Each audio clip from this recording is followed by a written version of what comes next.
Hi everyone, I'm Hayley, I'm always in the craft room, and I'm here today with a review of Simplicity 9550, a fantastic pattern by MimiG.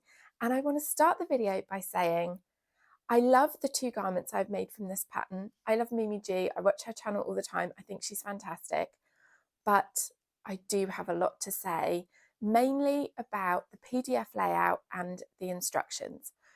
So what I'm going to do is put chapters below. If you click on ...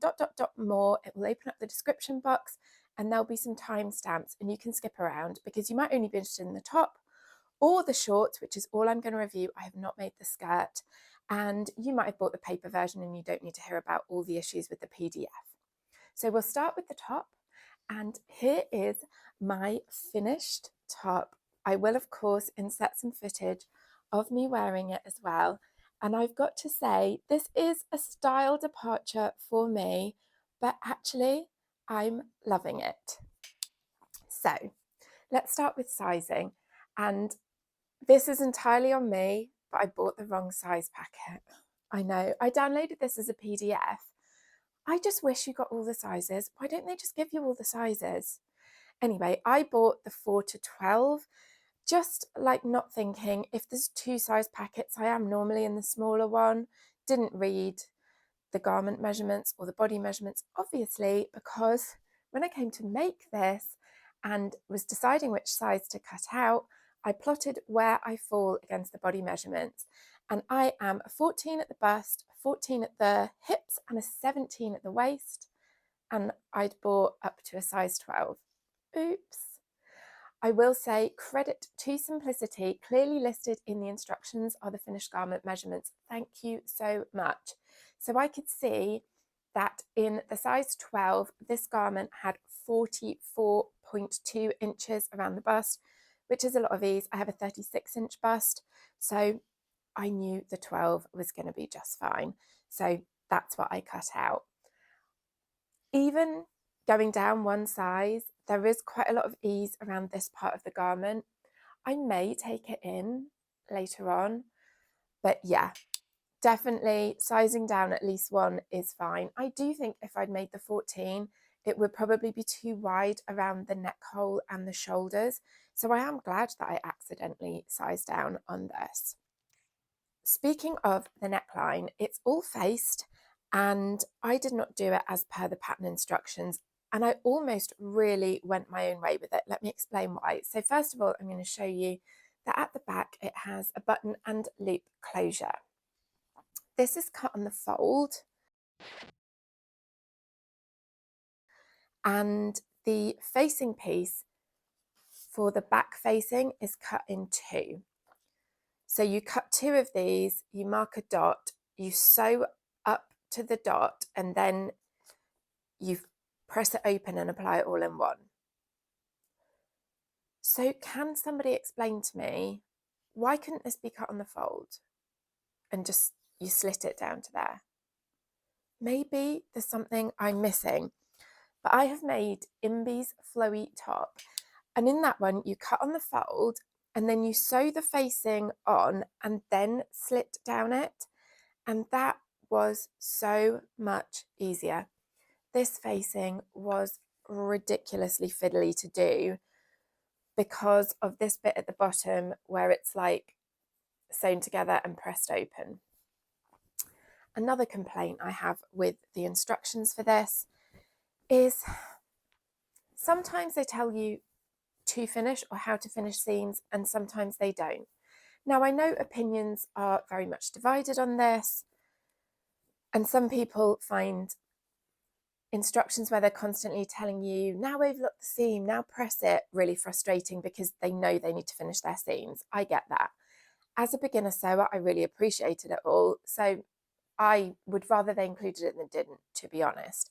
However, what I can't bear is when they sometimes mention it and sometimes don't, because then I'm not sure if they haven't mentioned seam finishing because you're not supposed to finish it yet because you're going to finish it later, or if they just haven't mentioned it. So in this case, they tell you the very first instruction is to sew up the centre back seam of the top pieces. That's it. Then they have you assemble the facing. Then it tells you to turn the edge of the facing under to finish it. But at no point have they mentioned finishing the centre back seam. Why mention one and not the other? Anyway, because I was like, oh, should I be finishing the centre back seam or should I not? I read ahead through all the instructions of the whole thing before I carried on. And at that point, I decided to just overlock each centre back and sew them and press them open. So as I say, it's just confusing because they're not being consistent. I didn't finish the facing as they suggested, which was turning under and stitching. I did that thing where you sew your interfacing onto the facing, right sides together, trim it, flip it, and then fuse it to the wrong side. If you know what I mean, you will know what I mean. If you've never heard of this technique, I will try and link to a tutorial on how to do it because I'm probably not the best to explain it. But I love it and it gives you such a lovely finish all around the facing. Big fan. There were some other fitting changes I made to this. I lengthened it by quite a lot. So this is intended to be a cropped top, and you know me, I'm always worried about getting a chill on my kidneys. So I did not want the wind blowing all around my midriff. So I added length to this, and bear in mind, I normally take away 3 centimeters from a big 4-5 bodice. So I normally remove 3 centimeters, I removed nothing, and I added on 12.5 centimeters. So that would be 15.5 for a normal person. So that's how I achieved the look that you're seeing. You will also notice my sleeves are a lot longer than on the pattern envelope. I will tell you why.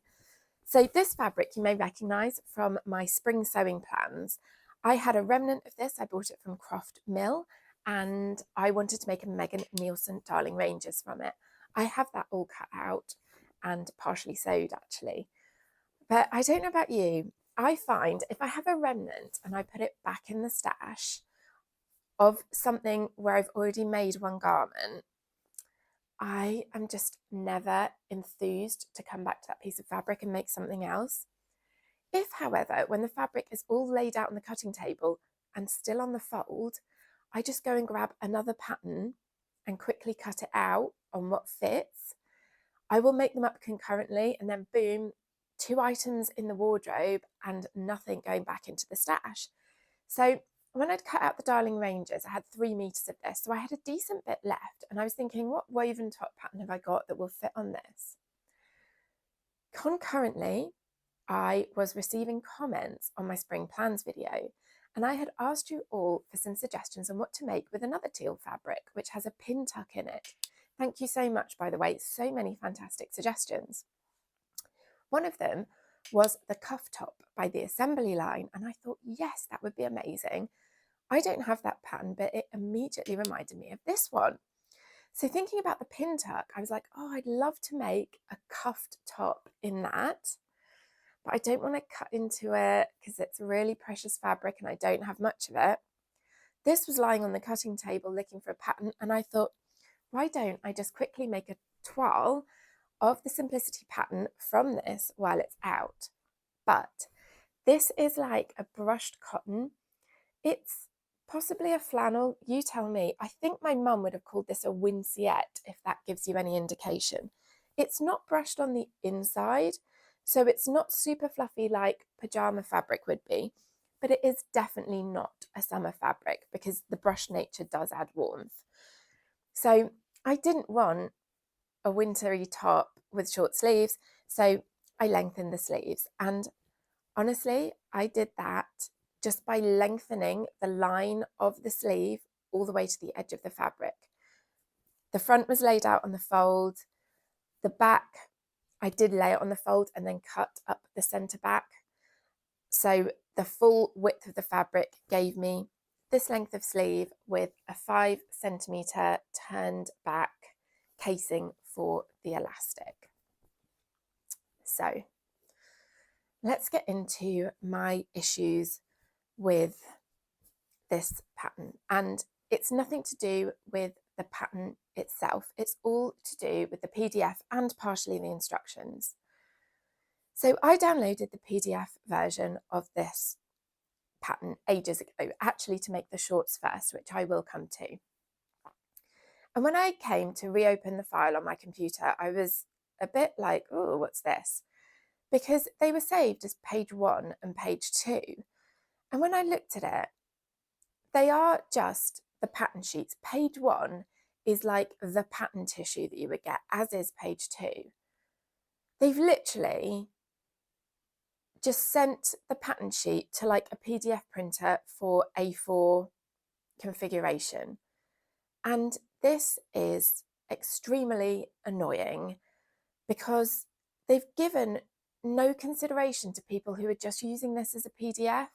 I understand why the pattern sheet is laid out as it is. They have to get every piece for every pattern in this envelope on 2 sheets. So that means that maybe on pattern sheet 1, you've got the front of the top, but the back is on pattern sheet 2. Or maybe you're making the shorts and the legs are on pattern sheet 1, but the waistband would only fit nicely on sheet 2. However, if you bought it as a PDF, that is not a consideration. So I have to open both pattern sheets to look for the pattern pieces that I need. I've got the instructions open as well, because that has a list of which pattern pieces I need to cut out. I don't think it would have been hard to just group them by pattern view. Just say, if you want view A, this is your file. If you want view D, this is your file. Anyway, I noted down which pieces I needed to print to make this, because I don't want to print 2 whole pattern sheets in A4 when I don't need to. So then I looked at the pattern layout, and thankfully they did include that. I would have been so cross if they hadn't. So you're looking at the overview of the whole pattern sheet, and it shows you the page numbers so you can see just which ones you need to print. But at no point has anyone considered where the pieces fell on the A4 pages. And I'll tell you what I mean with the back facing. I'll put the piece down, it's here. So this is a small piece of paper. This would have fit easily on an A4 sheet of paper. But instead, they left it at the intersection of 4 different pages. So that's 1 page, that's 2 pages, that's 3 pages, that's 4 pages. 4 pages to print out to get this, which would fit on 1 page. And it's so frustrating because this is the easy part. Drafting a pattern, that's hard. That takes skill, that takes training, that takes knowledge, that takes software. Picking up a shape in a CAD pattern file and shifting it over onto the centre of an A4 page, I feel like the Office Junior could do that. I mean, honestly, if you gave me the software and 2 hours and access to Google, I could figure out how to do it. I could literally export this whole pattern file grouped together as views. Honestly, I'm sure I could do it in a couple of hours. And I'm not even a digital native. I went to school with a chalkboard on the wall, okay? I remember the internet being invented. How are they ever going to appeal to the young 20-something sewers when they're just so stuck in the old ways of doing things? I understand stuff used to have to fit on a pattern tissue. It doesn't anymore. We're not constrained by that in the digital world. And I know they need to send that file off to the printer, fine. Then have someone just sit down and reformat it for PDF. So that is piece 4. Piece 3, the front facing, similarly should have gone over 3 pages, but just by a fraction. But on the pattern layout, it doesn't show you it's just a fraction, so it does look like you need to print all the pages. I, by this point, was so cross, I just thought, I'm just going to guess, and that's what I did. And I'm sure that was pretty accurate, and you know what? It fit. Anyway, I haven't even got to how hard it was to print this out, because I'd noted down all the pieces that I needed. I'd noted down the page numbers that I needed to print. But on the file, page number 1 is the pattern layout. So the pattern tile that has a 1 on it is actually page number 2. So I know I need to print pages 4, 5, 6, pages 12, 13, 14, but I can't send those pages to the printer because I need to print one up from each of those pages. I did think of a workaround. I was like, just delete the first page, which is the pattern layout, so that pattern sheet 1 is page 1 when I send it to the printer. No, I can't, because they've made the PDF uneditable. They've locked it with a password. Oh, simplicity. Come on now. If people are trying to steal your intellectual property and do nefarious things with a PDF file, a password is not going to stop them. What it is going to stop is me from deleting that page and making my life easier. So then I thought I could just do print to PDF pages 2 to 36. So I get pages 1 to 35. So I tried to do that, but then I'm looking at them going, is this exactly the same? Yeah, I've done it at 100%, but when I look at one and then quickly minimize it and look at the other, are the pattern pieces exactly the same size? And you know what? I'm not going to risk it because they probably are, but also they might not be. So I'm like, what if it's just a tiny bit off and that could ruin the whole thing? And I was like, well, don't worry, I'll measure the test square. Is there a test square? Tell me, is there a test square? Because if there is, I couldn't find it. Now, granted, I haven't printed out the whole pattern sheet because I don't want to make all the views. So maybe it's hidden somewhere. When I've zoomed in on the pattern layout, it loses quality. So maybe I'm missing it. I try a text search for test, couldn't find it. I've pored over this pattern sheet. I cannot see a test square anywhere. I made up this whole pattern on trust without a test square to measure anywhere. I was so careful to print at 100%. My printers never let me down before, but the jeopardy was not enjoyable. Let's just say I had a pit in my stomach thinking that this wasn't going to work the whole time. The day I decided to quickly print this, by the time I had noted down all the pieces that I needed, worked out which pages I needed to cut from which pattern sheet, then added one onto each of them to work out which pages I needed to send to the printer, I had spent 45 minutes on this project and I hadn't even printed a single page. I try not to sweat the small stuff in life. I know what's important, and it's people. This stuff is really not important. That said, it's 45 minutes of my precious sewing time, my hobby time, that should be relaxing and enjoyable. And instead, I've wasted 45 minutes of that, and maybe I'm missing out on time with the people I love, faffing about, sorting out things that could have been sorted at their end with a few simple drags and clicks and just a little bit of thought about their end user, about their customer. Anyway, my last gripe about the PDF layout is that they have guides for elastic for the waist and elastic for the cuff. And of course, this is on the other pattern sheet. It goes across like 5 pages, which I don't want because they're right next to the skirt and I don't want to make the skirt. I don't want to print out 5 pages, stick them all together, cut around them just so I can hold up a piece of elastic and snip it at the right place. Why can't they include a measurement? Tell me if they've included a measurement, because I looked everywhere and I could not find it. How hard would it be on pattern drafting software, on CAD software, to go drop a pin, drop a mark, measure between the two? I'm sure that would take seconds. Why can't someone just do that for each size and spend 2 minutes pasting that information into the instructions? Determined not to print those pages out, instead, I looked at them and went, well, it's the width of 4 1/3 A4 pages in portrait. Now I can't just take an A4 page and put it along my elastic because that's from where the pattern tile ends. It's not the whole page because you've got the bits you trim off. So now I have to go and measure one of them. Oh, that's 18 centimetres. So 18 times 4.3 recurring is, honestly, it was a very frustrating pattern to cut out. As I say, I didn't love the instructions either, mainly to do with the facing.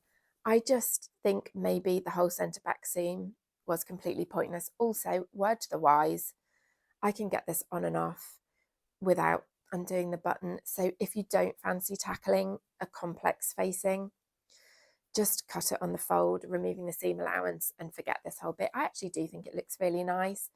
And I actually really enjoy making the thread chain. I don't know why I find that so satisfying because it's really just a series of knots. But honestly, I really enjoy it. And how well does that button match? I know, it's love. So yeah, all the frustrations aside, I love this top. It was fine to sew up. I mean, the hardest bit, of course, the hardest bit was the facing. The time-consuming bit was all the casings. As it happens, I don't think I probably used the width of elastic that they suggested because it hits my arm at a different point. I never overlap elastic. Oh, in fact, this is another thing about the instructions. It just tells you to overlap the elastic and stitch it, but it doesn't tell you by how much. So since you're overlapping it, not sewing it with a seam allowance, I wasn't sure whether you overlap it 1.5 centimetres or overlap it 3. And it didn't say, it literally just said overlap and stitch. So anyway, I went completely my own way with the elastic lengths, just guessed, and I basted it into a circle, left a gap in the casing, put it in, tried it, and then changed my mind. And the reason I changed my mind was because I don't like stuff that grabs. I like it to be loose. I like it to gather the fabric, but not to actually hug my skin. I find that a real distraction all day long if there's tension on my arms.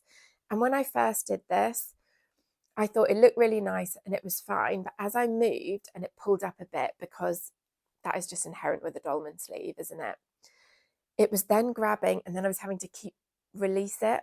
So I made it fairly wide. You can see it really is actually fairly wide. And it probably would be more flattering if I made it tighter, but don't care. I want it comfortable more than anything. And I knew that if that kept catching on my arm and then I was tugging it down, that would annoy me. With the waist casing, who can relate to this? I just merrily top stitched the whole thing shut and didn't leave a gap to put the elastic in. Oh. I was kind of cross. And then what I did was I cut open the seam allowance of the casing and threaded it in that way. And actually, that's what I'm going to do if I make this pattern again. It's so much better because I can leave that open now and wear this a few times and decide whether the elastic is the length I want. I'm pretty sure I'm happy with it. It probably means nothing, but I cut my elastic to 81 centimetres. And as I say, I measure exactly between a 16 and an 18 in this pattern. And the other thing I did that was different from the instructions is I butted up the elastic next to each other rather than overlapping it. So I always do this. I butt it up and sew it to a strong, thin remnant. In this case, I think it's a piece actually of these cargo trousers that I'm wearing, maybe. But I find that just reduces the bulk quite a lot. So I can tuck that in now and leave it there. And when I'm happy with it, just hand sew that closed, if I can even be bothered, to be honest.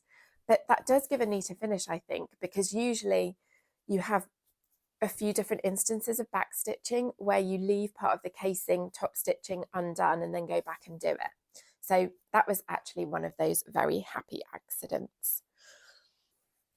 So that's everything with this top. I'm I really like it because of the dolman sleeve and because it is cropped. It does ride up and sometimes show some midriff, as you will see in the footage. I think for like meeting the girls for drinks or maybe just like coffee during the day, it would be fine. This is definitely not a going to the office kind of top. I really, really like how it looks with my Vogue cargo trousers, which I've altered quite a lot from the original pattern. A vlog about that is either coming or has just come out. But I do think it will be a really useful addition to my wardrobe. I will try and update you as to how much I wear it because of the midriff thing.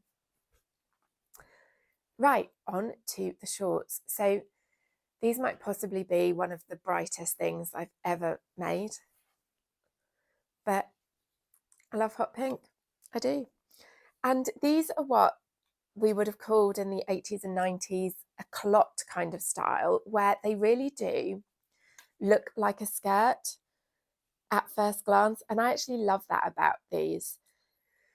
Now, I bought the wrong size packet and I am not a 12 at the waist. So when I made these last summer, I cut out the pattern piece for the waistband. They call it a yoke actually, for the yoke. And I looked at it and I thought, that looks really small. And I held it up to my waist and I was like, oh, yikes, this is not going to fit. So confession time, this is not the correct yoke or waistband. I took this off New Look 6035 because I knew that that fitted me. I followed the instructions and did a centre back seam by splitting the back of the waistband. So New Look 6035 is a side seam zipper, but I just added seam allowances and split it because I wanted to be true to the original design. I don't think it would make a big difference, to be honest. But just full disclosure, this is not the right waistband because once I bought the pattern and downloaded it, I was not paying all over again for a different size packet. If you are interested in the skirt version, I will say if you've got a waistband from a different pattern that fits, just gather a rectangle of fabric onto the waistband and you will get exactly the same effect. In fact, if you want to make shorts like this, honestly, all the pattern piece was a short or a trouser sliced north to south and pulled apart by a country mile for all this gathering. The side seams were completely straight. There was like no other shaping that I could see. So if you've got a trouser pattern that fits, you're already golden. It is a lot of fabric to gather onto the waistband. You could reduce it if you want a bit less bulk here, but I think they're a really fun design. And yeah, I've really enjoyed wearing them. The centre back zip is new for me.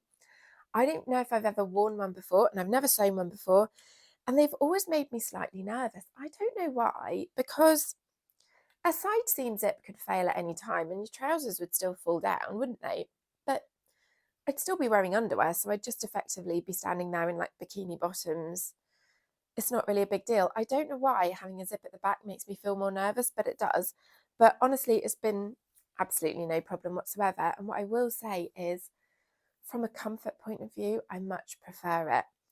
I'm one of those people, I am always aware of a zip. I can feel the zip tape almost always. But on the centre back seam, because it's against the small of your back and it doesn't really hug it tight there, to me, it is more comfortable. And on a side seam zip, to me, that's very comfortable there. A front zip with a fly always wants to bend and dig in, and I don't like a centre front zip at all. Side seam zip, I'm happy with, very comfortable. However, there is always the moment of jeopardy when you zip it up, and this squishy bit, I'm always worried it's going to get caught in the zip. Anybody else? So a centre back zip completely eliminates that, and I think I did a pretty neat job with that. Also, more complaints about Big4 instructions. Of course, they have you hand sew the facing to the zip, and I just don't get it. Like, why? I just, with right sides facing, just sewed it and flipped it. machine sewn zip, 0 extra effort, much quicker. I really don't know why they always do that. These shorts are a really simple make. There's quite a lot of gathering to do, which some people love, some people hate. I'm kind of indifferent. I don't think I did the best job making sure they were super even at the front. There's a bit of a gap there and quite a few on the other side. If I made these again, I would pay a lot more attention to that because it really is front and center. And I will say, I've been thinking about making the skirt, and I have made before just a gathered skirt straight onto some elastic with no closures. And when I was looking at this pattern, I thought, oh, I could use this waistband again and just gather a skirt onto it, because then the waistband is flat and there's less bulk for when you're tucking something in.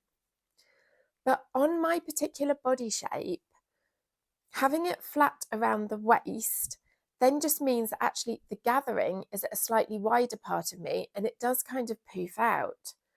So if you are concerned about a flattering fit, ironically, having the waistband completely flat and moving the gathers down doesn't do that for me.